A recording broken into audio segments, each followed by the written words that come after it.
There's a new predator in the ocean depths.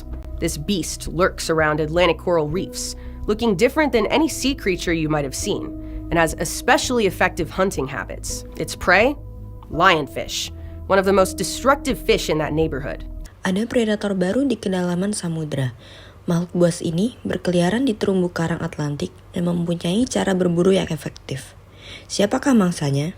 Ikan singa, salah satu ikan perusak di lingkungannya. So what are these new apex predators? They're robots, piloted by scientists deployed to restore balance to coral reef ecosystems. Coral reefs benefit both land and sea alike. They support around 25% of all marine life and protect nearby shorelines. But these vital ecosystems face many threats, both natural and human-caused. These threats can disrupt the delicate balance between organisms, potentially throwing the ecosystem into chaos. And in the case of Atlantic coral reefs, lionfish are a big one. That's where these robots aim to help. Sometimes it takes a new kind of predator to tackle an old one. Jadi, siapakah para pemburu puncak ini? Mereka adalah robot yang dikendalikan oleh peneliti dengan tujuan untuk menyeimbangkan kehidupan di terumbu karang. Terumbu karang memberikan keuntungan bagi 25% kehidupan laut dan melindungi pesisir di sekitarnya. Akan tetapi, ekosistem yang penting ini sudah menemui banyak tantangan, natural maupun buatan manusia, yang bisa merusak keseimbangan organisme. Itulah tanggung jawab dari robot-robot ini. A team of conservationists and scientists developed a robot to enter the coral ecosystems as the new top predator of the reef, targeting lionfish exclusively. It is called the Guardian. It looks a bit like a long robotic tube with a camera on top and two metal arms sticking straight out in front of it. Each of these features serves an important purpose. The camera allows the operator to pilot the robot using a controller. With the help of an AI system that identifies, tracks, and positions the robot, the Guardian pilot duo approaches the prey and uses its metal arms to deliver a zap to stun the target, not kill it. Much like a robot vacuum sucks dirt and debris off the floor, the Guardian suctions the stunned fish into its capture chamber. The original robot can hold 10 lionfish at once, and it's designed to work fast too, potentially capturing 50 to 100 fish per hour. Sekelompok peneliti menggunakan robot untuk memasuki ekosistem karang sebagai predator puncak dari tempat tersebut. Hanya menargetkan ikan singa tentunya. Mereka dinamakan The Guardian. Bentuknya seperti tabung dengan kamera di bagian atasnya dan dua tangan yang keluar dari bagian depan. Fitur-fitur ini mempunyai tujuan sendiri.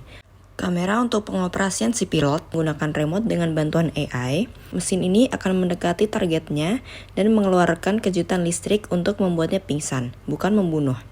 Lalu mereka akan memasukkan ikan singanya ke dalam tabung penangkapan.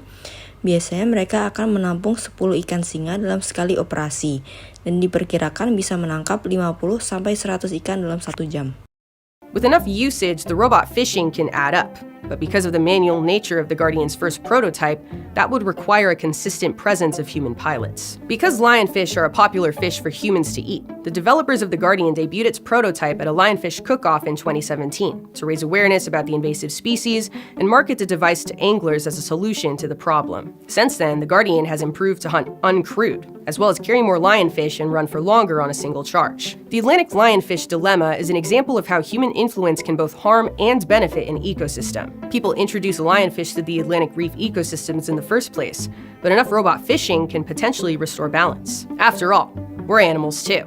And when done responsibly, one study published in 2022 suggested that humans can behave like any other creature in the ecosystem and act as top predator, this time with some robotic assistance.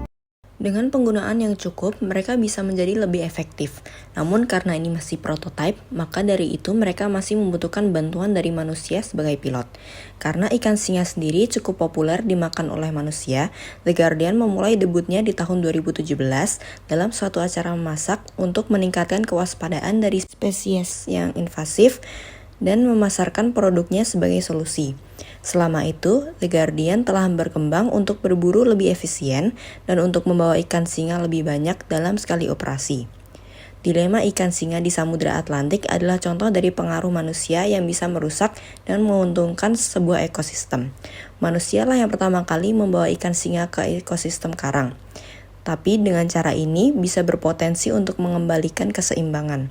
Lagi pula, kita juga adalah hewan. Dan apabila dilakukan secara bertanggung jawab, sebuah riset menunjukkan bahwa manusia bisa berperilaku seperti makhluk lain di ekosistem dan berperan sebagai predator puncak. Saat ini, dengan bantuan dari sistem robotik.